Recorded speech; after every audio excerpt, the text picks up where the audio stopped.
ಎಲ್ಲರಿಗೂ ನಮಸ್ಕಾರ. Learn with Chetan YouTube ಚಾನಲ್ಗೆ ನಿಮ್ಮೆಲ್ಲರಿಗೂ ಆಧಾರದ ಸುಸ್ವಾಗತ. ಇಂದಿನ ದಿನ ನಾವು 2026-27ನೇ ಸಾಲಿನ 10ನೇ ತರಗತಿಯ ಗಣಿತ ವಿಷಯದ ಸಾಫಲ್ಯ ಪರೀಕ್ಷೆಯನ್ನು ನೋಡ್ತಾ ಹೋಗೋಣ. ಸೊ ಮೊದಲಿಗೆ ಇದು 10 ಅಂಕಗಳ ಪ್ರಶ್ನೆ ಪತ್ರಿಕೆ ಆಗಿರ್ತದೆ.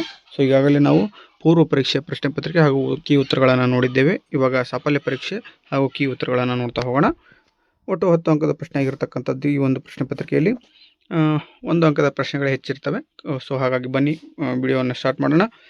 ಮೊದಲನೇ ಪ್ರಶ್ನೆ, 9450 ಈ ಸಂಖ್ಯೆಯನ್ನು ಅಂಕಿಗಳಲ್ಲಿ ಬರೆಯಿರಿ ಮತ್ತು ಅದರಲ್ಲಿ 4ರ ಸ್ಥಾನ ಬೆಲೆಯನ್ನು ತಿಳಿಸಿ ಅಂತ ಕೇಳಿರ್ತಾನೆ.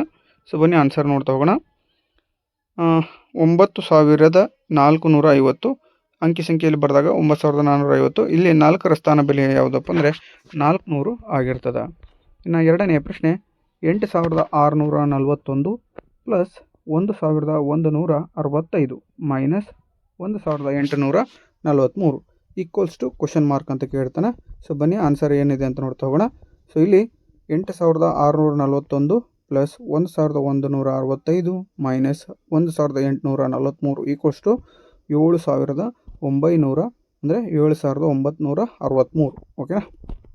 ಮೂರನೇ ಪ್ರಶ್ನೆ, ಒಂದು ಗ್ರಾಮದಲ್ಲಿ ಒಂದು ಊರಿದೆ ಅಂತ, ಅಲ್ಲಿ ಒಂದು ಗ್ರಾಮದಲ್ಲಿ 6793 ಜನರಿದ್ದಾರೆ. ಅದರಲ್ಲಿ 4645 ಸ್ತ್ರೀಯರು ಇದ್ದರೆ ಪುರುಷರ ಸಂಖ್ಯೆ ಎಷ್ಟು ಅಂತ ಕೇಳಿರ್ತಾನೆ. ಇಲ್ಲಿ ಏನಾಗಬೇಕಂದ್ರೆ 6793ರಲ್ಲಿ 4645 ಕಳೆದ್ರೆ ನಮ್ಗೆ ಪುರುಷರ ಸಂಖ್ಯೆ ಸಿಗ್ತದೆ. ಸೊ ಹಾಗಾಗಿ ಪುರುಷರ ಸಂಖ್ಯೆ 2148 ಆಗಿರ್ತದೆ. ನಾಲ್ಕನೇ ಪ್ರಶ್ನೆ, ಒಂದು ಗಡಿಯಾರದಲ್ಲಿ ಈಗ ಬೆಳಗ್ಗೆ 6:45 ಆಗಿದೆ. 3 ಗಂಟೆ 15 ನಿಮಿಷಗಳ ನಂತರ ಸಮಯ ಎಷ್ಟು ಆಗುತ್ತದೆ ಅಂತ ಕೇಳ್ತಾನೆ. ಸೊ ಈ 45 ನಿಮಿಷಕ್ಕೆ 15 ನಿಮಿಷ ಸೇರಿಸಿದರೆ 7 ಗಂಟೆ ಆಗ್ತದೆ, 10 ಗಂಟೆ ಆಗಿರ್ತದೆ. ಆನ್ಸರ್ ನೋಡಿ. ಸೊ ಆನ್ಸರ್ 10 ಗಂಟೆ. 4ನೇ ಪ್ರಶ್ನೆಗೆ ಉತ್ತರ 10 ಗಂಟೆ ಆಗಿರ್ತದೆ. ಇನ್ನು ನೆಕ್ಸ್ಟು 5ನೇ ಪ್ರಶ್ನೆ, ರೂಟ್ 5 ಸಂಖ್ಯಾ ರೇಖೆಯಲ್ಲಿ ಸೂಚಿಸಿ ಅಂತ ಕೇಳಿದೆ. ರೂಟ್ 5 ಸಂಖ್ಯಾ ರೇಖೆಯಲ್ಲಿ ಸೂಚಿಸಿ ಅಂತ ಇದೆ. ಸೊ ಸಂಖ್ಯಾ ರೇಖೆಯ ರಚನೆ ಮಾಡಬೇಕಾಗ್ತದೆ. ಸಂಖ್ಯಾ ರೇಖೆಯನ್ನು ರಚನೆ ಮಾಡಿ ಇಲ್ಲಿದೆಯಲ್ಲ ಈ ರೀತಿಯಾಗಿ ಬರೆದ್ರೆ ನಮಗೆ 1 ಅಂಕ ಸುಲಭವಾಗಿ ಸಿಗ್ತದೆ. ಸಂಖ್ಯಾ ರೇಖೆಯಲ್ಲಿ ರೂಟ್ 5 ಸೂಚಿಸೋದಾಗಿರ್ತದೆ. ಇನ್ನು 6ನೇ ಪ್ರಶ್ನೆ, x² ಪ್ಲಸ್ 6x ಪ್ಲಸ್ 8 ಬಹುಪದೋಕ್ತಿಯ ಶೂನ್ಯತೆಗಳನ್ನು ಕಂಡುಹಿಡಿದು ಅದನ್ನು ಅಪವರ್ತಿಸಿ ಅಂತ ಕೇಳಿದಾನೆ.